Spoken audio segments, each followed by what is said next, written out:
Hello friends, एक बार फिर से हम आज बात करेंगे इनकम्पैटिबिलिटी के सेकंड यूनिट के बारे में। ठीक है, और भी हमारे जो क्वेश्चंस हैं इनकम्पैटिबिलिटी के नेक्स्ट क्वेश्चन के बारे में। ठीक है, तो पहला क्वेश्चन हमारा आता है, a combination of aspirin paracetamol increase the analgesic activity, this is combination. पहले तो हम बात करते हैं कि एस्प्रिन, ठीक है, और पैरासीटामोल, ठीक है, दोनों हमारी क्या है, एनएसएड्स हैं, ठीक है, non steroidal anti inflammatory drugs हैं। ठीक है, तो इसके जो एक्शन होंगे, जो एक्शन आएगा, एक्टिविटी आएगी, तो वो किसके अंडर में आएगा, सिनर्जिज्म के, एंटागोनिज्म, नन, बोथ। ठीक है, तो पहले बात करेंगे कि सिनर्जिज्म होता क्या है। सिनर्जिज्म जब हम कोई एक ड्रग ले रहे हैं और जो दूसरी ड्रग है, दोनों आपस में मिलके एक दूसरे के इफेक्ट को बढ़ा रही है। ठीक है, तो एक तरीके से हमें बेनिफिशियल है, हमारे जो भी हमारी डिजीज है उससे क्योर होने में हमारी मदद कर रही है। तो वो जो एक्शन हो रहा है कि एक दूसरे के एक्शन को, जो ड्रग है एक दूसरी ड्रग के एक्शन को बढ़ा रही है, तो वो प्रॉपर्टी हमारी कहलाती है ड्रग की सिनर्जिज्म। ठीक है, नेक्स्ट आता है हमारा एंटागोनिज्म। कोई भी दो इंग्रेडिएंट है, कोई भी दो ड्रग हैं जो एक दूसरे के एक्शन को काउंटरएक्ट कर रहे हैं। ठीक है, एग्जाम्पल के लिए जो हमारा पेप्टिक अल्सर जो होता है हमारा, उस केस में हम कॉर्टिकोस्टेरॉइड को नहीं देते हैं। क्यों नहीं देते हैं? क्योंकि अगर हम पेप्टिक अल्सर के पेशेंट को कॉर्टिकोस्टेरॉइड देते हैं तो वो अल्सर हीलिंग नहीं करेगा और अल्सर कॉज करेगा। कैसे कॉज करेगा? क्योंकि जो कॉर्टिकोस्टेरॉइड होता है वो गैस्ट्रिन के रिलीज को बढ़ाता है, जिसकी वजह से हमारा अल्सर और बढ़ेगा। ठीक है, बाइकार्बोनेट्स के सिक्रीशन को कम करता है कौन? कॉर्टिकोस्टेरॉइड। तो उस टाइम अगर हम क्या देंगे, कोई ऐसी ड्रग दे रहे हैं जो अल्सर को हील करेगी, तो उधर वो अल्सर हील भी नहीं हुआ और इधर ये हमारा कॉज कर रहा है क्या, अल्सर। ठीक है, क्या, कॉर्टिकोस्टेरॉइड। ठीक है, तो उस केस में हमारा एंटागोनिज्म आएगा। ठीक है, कि ये उसको हील नहीं होने दे रहा है और वो अपना काम नहीं कर पा रहा है, या फिर ये भी कह सकते हैं कि कोई भी ड्रग एक दूसरे के एक्शन को काउंटरएक्ट कर रही है। नेक्स्ट आता है नन, बोथ। तो करेक्ट आंसर है हमारा सिनर्जिज्म। ठीक है, नेक्स्ट क्वेश्चन पे आते हैं, फॉलोइंग कॉजेज थेराप्यूटिक इनकम्पैटिबिलिटी।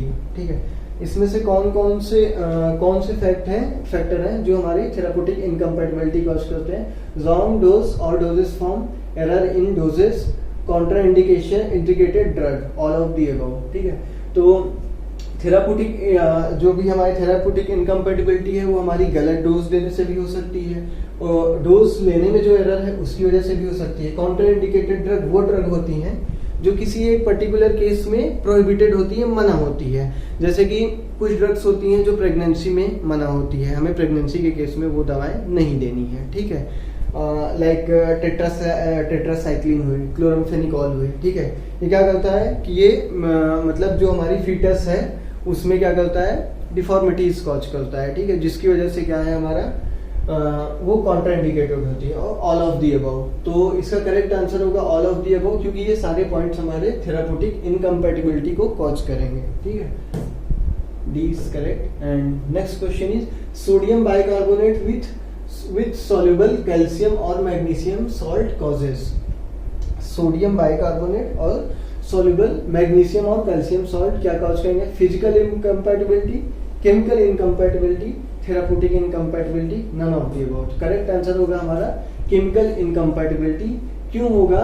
क्योंकि जो सोडियम बाइकार्बोनेट है, ठीक है, वो कैल्शियम या फिर मैग्नीशियम सॉल्ट के साथ कैल्शियम क्लोराइड फॉर्म करेगा और वाटर। ठीक है, और NaSCO3 और कैल्शियम क्लोराइड ये आपस में जब रिएक्ट करेंगे तो हमारा क्या होगा, NaSCO3, Na जो है हमारा कैल्शियम के साथ कैल्शियम जो है हमारा CaCO3 कैल्शियम कार्बोनेट फॉर्म कर लेगा और वाटर। ठीक है, जिसकी वजह से हमारा रिस्पॉन्स नहीं आएगा और ये केमिकल इनकम्पैटिबिलिटी को शो करेंगे। ठीक है, नेक्स्ट क्वेश्चन आता है हमारा, formation of eutectic mixture is physical incompatibility, chemical incompatibility, therapeutic. Eutectic mixture क्या होता है, ये हमने पिछले सेशन में बात की थी। यूटेक्टिक मिक्सचर क्या होता है कि जब भी कोई दो इंग्रेडिएंट, ठीक है, सॉलिड फॉर्म में है, उसको हम एक सर्टेन टेम्परेचर पे मिक्स करते हैं आपस में, तो क्या होता है कि वो लिक्विड फॉर्म में या फिर लिक्विड फेज में कन्वर्ट हो जाते हैं। तो ऐसी कंडीशन को हम यूटेक्टिक प्रोसेस या फिर ऐसे मिक्सचर को हम यूटेक्टिक मिक्सचर बोलते हैं, जो कि आता है हमारा फिजिकल इनकम्पैटिबिलिटी में,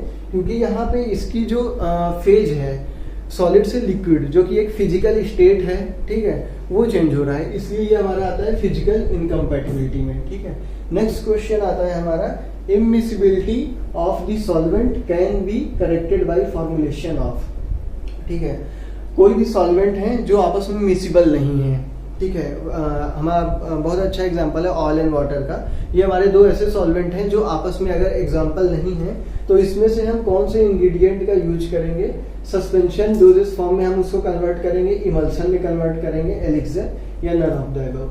सस्पेंशन जो हमारी डोजेस फॉर्म होती है ये मेनली उस कंडीशन में होती है जो हमारा बिटर टेस्ट है ड्रग्स का, ठीक है, उसको मास्क करने के लिए। जैसे क्लोरामफेनिकॉल के हमारे सस्पेंशन आते हैं। ठीक है, ड्रग हमारी सिरप फॉर्म में स्टेबल नहीं है, उस केस में भी हम सस्पेंशन का यूज करते हैं। एलिक्सर जो होता है हमारी एल्कोहलिक प्रिपरेशन होती है। ठीक है, इमल्शन जो होता है वो हमारा करेक्ट आंसर है। क्यों है? क्योंकि इमल्शन में क्या होता है, ऑयल एंड वाटर फेज होते हैं और इमल्सिफाइंग एजेंट की हेल्प से हम उसको इमिसिबिलिटी जो है उसको रिमूव करते हैं और मिसिबल बनाते हैं, जो भी हमारे दो फेज हैं, ऑयल एंड वाटर या फिर कोई भी दो अदर। ठीक है, तो हमारा करेक्ट आंसर है इमल्सन।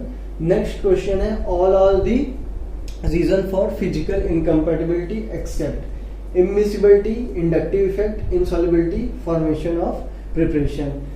मतलब कि ये सारे चारों जो हमारे ऑप्शन हैं ये फिजिकल इनकम्पैटिबिलिटी के एग्जाम्पल हैं एक्सेप्ट कौन से? इमिसिबिलिटी दो हमारे फेज हैं, ऑयल फेज है, वाटर फेज है, वो दोनों आपस में मिक्स नहीं हो रहे हैं, ये एक फिजिकल स्टेट है। ठीक है, दोनों लिक्विड स्टेट में हैं और वो मिक्स नहीं हो रहे हैं। तो भैया ये तो हुआ आपका फिजिकल फॉर्म हुआ। ठीक है, फिजिकल इनकम्पैटिबिलिटी में आया। ठीक है, फिर हम बात करेंगे इनसॉल्युबिलिटी के बारे में। ठीक है, कोई भी हमारा ड्रग है या फिर कोई भी इंग्रेडिएंट है वो किसी सॉल्वेंट में सॉल्युबलाइज नहीं हो रहा है, मतलब कि जो इंग्रेडिएंट है हमारा वो पाउडर फॉर्म में है या फिर सॉलिड पार्टिकल में है। ठीक है, वो हमारा सॉल्वेंट किसी वाटर में या फिर कोई भी अदर सॉल्वेंट है उसमें डिजॉल्व नहीं हो रहा है, तो ये भी हमारी फिजिकल स्टेट ही आएगी। ठीक है, फॉर्मेशन ऑफ प्रेसिपिटेशन, कोई हमारा सब्सटेंस है उसको हमने आपस में मिक्स कराया और उसने प्रेसिपिटेट फॉर्म कर लिया, तो यहाँ पे भी हमारा क्या कौन सा स्टेट है? Physical incompatibility. But inductive effect, ये हम आ गए हैं केमिस्ट्री में। इंडक्टिव इफेक्ट में क्या होता है कि जो हमारे पेयर ऑफ इलेक्ट्रॉन क्या होते हैं, परमानेंटली शिफ्ट हो जाते हैं जो हमारा हाईली इलेक्ट्रोनिगेटिव ग्रुप होता है उसकी तरफ, तो वो हमारा आ जाता है इंडक्टिव इफेक्ट। ठीक है, तो वो हमारा केमिस्ट्री का पार्ट है। ठीक है, तो वो हमारा केमिकल इनकम्पैटिबिलिटी में आएगा। ठीक है, तो इसमें से हमारा करेक्ट आंसर है बी, जो हमारा फिजिकल इनकम्पैटिबिलिटी में नहीं आता है। ठीक है, नेक्स्ट क्वेश्चन है हमारा 7 reason for therapeutic incompatibility. Therapeutic incompatibility के रीजन क्या हो सकते हैं? ठीक है, तो ऑप्शंस हैं हमारे overdose of drug, overdose of atropine sulphate in the prescription, similar name of drug carbamazepine and carbamazepine, cycloserine and cyclosporine. ठीक है, ऐसे ड्रग जिसके नाम आपस में सेम है तो वो भी हमारा फिजिकल इनकम्पैटिबिलिटी कॉज कर सकते हैं, और ड्रग्स की जो हमारी ओवरडोज है वो भी हमारी फिजिकल इनकम्पैटिबिलिटी कॉज कर सकती है। ठीक है, और नेक्स्ट आता है हमारा Contra indicated drug. Contra indicated drug वो होती है हमारी, जैसे पेनिसिलिन जो होती है हमारे एलर्जिक पेशेंट में कॉन्ट्रा इंडिकेटेड रहती है। ठीक है, रेसेस आ जाते हैं पेशेंट को, ये सारी चीजें, ऐसे कॉम्प्लिकेशन। ठीक है, नेक्स्ट है हमारा ऑल ऑफ द अबव। तो ये सारे जो हमारे तीनों ऑप्शन हैं ये हमारे थेराप्यूटिक इनकम्पैटिबिलिटी को शो कर रहे हैं, तो हमारा करेक्ट आंसर है D, all of the above. ठीक है, नेक्स्ट है हमारा change in formulation occurs in. ठीक है, adjacent chemical incompatibility, tolerated chemical incompatibility and predictable chemical incompatibility. तो इसमें करेक्ट आंसर आता है हमारा chemical adjacent chemical incompatibility. Then next question हमारा example of alkaloidal incompatibility except. जो हमारे इनकम्पैटिबिलिटी है वो हमारे एल्कोलाइड्स के साथ भी होती है, क्योंकि जो हमारा एल्कोलाइड्स होता है मेनली वो हमारा वाटर के साथ सॉल्युबल नहीं होता है, वो हमारा नॉन पोलर सॉल्वेंट जैसे अल्कोहल है इन सब के साथ फ्रीली सॉल्युबल होता है। ठीक है, तो alkaloidal salt with alkaline substance. ठीक है, alkaloidal salt with soluble iodides, alkaloidal salt with tannin and soluble salicylate with ferric salt. तो इसमें हमारा करेक्ट आंसर होगा soluble salicylate with ferric salt. इसमें क्या होगा, ये हमारा सैलिसिलिक एसिड बनाएगा, सॉल्युबल सैलिसिलेट्स हमारा ये रिएक्शन में सैलिसिलिक एसिड बनाएगा और फेरस 3 आयन फॉर्म करेगा। ठीक है, तो ये डी आंसर हमारा, डी ऑप्शन हमारा करेक्ट है। नेक्स्ट आता है बार्बिचुरेट्स प्लस अमोनियम क्लोराइड, ठीक है। Indiffusible precipitate explosion, phase inversion, Herapath reaction, ठीक है। तो बार्बिचुरेट्स और अमोनियम क्लोराइड जो होते हैं हमारे, इनमें से कौन सा रिएक्शन कॉज कराएंगे? एक्सप्लोजन नहीं कराएंगे क्योंकि यहाँ पे कोई सल्फर या फिर ऐसा ऑक्सीडाइजिंग एजेंट नहीं है।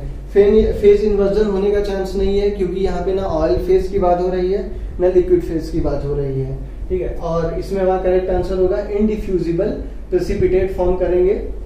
जैसा कि हमने पहले ही बात किया था कि एसिडिक ड्रग, ठीक है, और उसकी पॉइजनिंग है या फिर वो एक्सेस अमाउंट में है तो हम बेसिक कंपाउंड लेते हैं जिसकी वजह से सॉल्ट वाटर फॉर्म होता है और जो ड्रग है हमारी वो एक्सक्रीट आउट जल्दी होती है, ठीक है। तो नेक्स्ट क्वेश्चन है हमारा 11, क्विनिन प्लस सल्फेट आयोडाइड, ठीक है। ये हमारा क्या कौन सा रिएक्शन कॉज करेगा? इनडिफ्यूजिबल प्रेसिपिटेट एक्सप्लोजन, फेज इन्वर्जन या हेरापाथ रिएक्शन। इनडिफ्यूजिबल प्रेसिपिटेट यहाँ पे फॉर्म नहीं करेगा, ना ही एक्सप्लोजन होगा क्योंकि कोई भी हमारा स्ट्रॉन्ग ऑक्सीडाइजिंग एजेंट हमारे यहाँ पे नहीं यूज हो रहा है। फेज इन्वर्जन भी होने के चांस नहीं है क्योंकि यहाँ पे ऑयल एंड वाटर फेज की कोई बात ही नहीं हो रही है। हेरापाथ रिएक्शन, अब बात करते हैं कि हेरापाथ रिएक्शन होता क्या है। तो हेरापाथ हमारा क्या होता है कि आइडोक्विनिन सल्फेट होता है, जो कि एक हेरापाथ जो होता है एक आइडोक्विनिन सल्फेट होता है, ये कंपाउंड होता है जो क्या करता है डाइक्रोइक इन नेचर होता है। क्या होता है? Dichroic in nature. और इसका यूज क्या होता है? पोलराइजिंग लाइट को पोलराइज करने में इसका मेनली यूज किया जाता है। तो क्विनिन और सल्फेट आयोडाइड हमारा हेरापाथ रिएक्शन शो करेंगे, ठीक है। नेक्स्ट आता है हमारा incompatibility involve in CO2 liberation, ठीक है। NaSCO3 प्लस सॉल्युबल कैल्शियम और मैग्नीशियम सॉल्ट, ठीक है। Bismuth nitrate plus sodium bicarbonate, borax and sodium bicarbonate with glycerine and all of the above, ठीक है। तो इसमें हमारा करेक्ट आंसर होगा ऑल ऑफ दी अबव, क्योंकि जिसमें भी हमारा सोडियम बाइकार्बोनेट प्रेजेंट होता है वहां पे हमारी CO2 गैस जरूर रिलीज होगी, ठीक है। तो यहाँ पे हमारे सारे all of the above correct होगा, ठीक है। नेक्स्ट आता है हमारा method B is used to solve the incompatibility problem of alkaloidal salt combination with. Method B जो है हमारा इनकम्पैटिबिलिटी एल्कलाइडल सॉल्ट कॉम्बिनेशन के साथ जो हमारी इनकम्पैटिबिलिटी होती है उसके साथ यूज किया जाता है। एल्कलाइन सब्सटेंस यूज करेंगे, सॉल्युबल आयोडाइड यूज करेंगे, टैनिन या सैलिसिलेट्स। तो यहाँ पे हम सैलिसिलेट्स यूज करेंगे। नेक्स्ट क्वेश्चन आता है हमारा when water is added to alcohol solution of volatile oil that is proportion of the oil is separated. कहने का मतलब जब हम किसी वोलेटाइल ऑयल में, ठीक है, अल्कोहलिक सॉल्यूशन है वोलेटाइल ऑयल का और उसमें हम क्या ऐड कर रहे हैं? वाटर, ठीक है। तो उसमें से कौन सा पार्ट हमारा सेपरेट होगा? Alkaline substance, soluble iodides, non aromatic, quinine, salicylate. तो ना तो हमारा एल्कलाइन सब्सटेंस होगा ना सॉल्युबल। अब हम आते हैं नॉन एरोमेटिक पे। जो एरोमेटिक कंपाउंड्स होते हैं वो हमारे होते हैं नॉन पोलर सॉल्वेंट्स में सॉल्युबल होते हैं, ठीक है।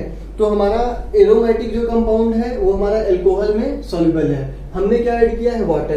तो जो हमारा नॉन एरोमेटिक पार्ट होगा वो हमारा वाटर के साथ अलग हो जाएगा, वाटर के साथ सॉल्युबल होगा। तो हमारा करेक्ट आंसर होगा नॉन एरोमेटिक, ठीक है। नेक्स्ट आता है हमारा on mixing two eutectic substances of a liquid is form due to deadness of mixture to below room temperature, ठीक है। कहने का मतलब कि यूटेक्टिक मिक्सचर में क्या होता है कि दो हमने सब्सटेंस लिए हैं वो हमारे रूम टेम्परेचर पे क्या होता है कि आपस में लिक्विड फॉर्म में कन्वर्ट हो जाते हैं, ठीक है। लेकिन इसमें होता क्या है? मेल्टिंग पॉइंट बढ़ता है या घटता है? इस पर्टिकुलर कंडीशन में जो हमारा मेल्टिंग पॉइंट है वो घटता है, ठीक है। Lowering the melting point is the correct answer, ठीक है। और यूटेक्टिक मिक्सचर की ये कंडीशंस है कि पहला तो जो हमारा मेल्टिंग पॉइंट है वो हमारा लो होना चाहिए जो भी सब्सटेंसेस हैं, और रूम टेम्परेचर पे ये रिएक्शन होती है, ठीक है। रूम टेम्परेचर पे ये सही रिएक्शन होती है। नेक्स्ट आता है हमारा 16, quinine hydrochloride when react with sodium salicylate that is form, so follow method B to dispense a mixture.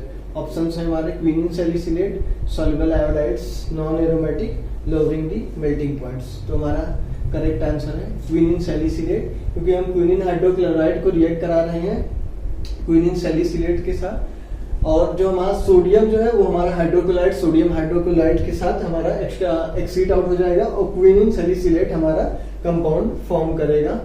Next question है incompatibility between phenobarbitone sodium and ammonium bromide is remove by replacing ammonium bromide with. ठीक है, अगर जो हमारी incompatibility है वे phenobarbitone एक हमारी sedative drug होती है, ठीक है, जो हमारी सेडेशन कॉज करती है, गाबा पे काम करती है। फिनोबार्बिटोन जो है हमारी सोडियम और अमोनियम ब्रोमाइड, ठीक है, इसकी इनकम्पैटिबिलिटी अमोनियम ब्रोमाइड के साथ अगर है, ठीक है, तो रिप्लेसिंग विथ अमोनियम ब्रोमाइड। तो ऑप्शंस हमारे हैं non aromatic, lowering of melting point, sodium bromide and quinine salicylate. तो हमारा करेक्ट आंसर होगा सोडियम ब्रोमाइड। नेक्स्ट क्वेश्चन है capsules of tetracycline hydrochloride never advise to taken with milk because tetracycline is inactivated by dash dash present in the milk. ठीक है, tetracycline हमारी antibiotic है, ठीक है, और ये हमारी जो होती है न्यूबॉर्न कैप्सूल्स के फॉर्म में जो होती है टेट्रासाइक्लिन कभी भी मिल्क के साथ नहीं ली जाती है। क्यों नहीं ली जाती?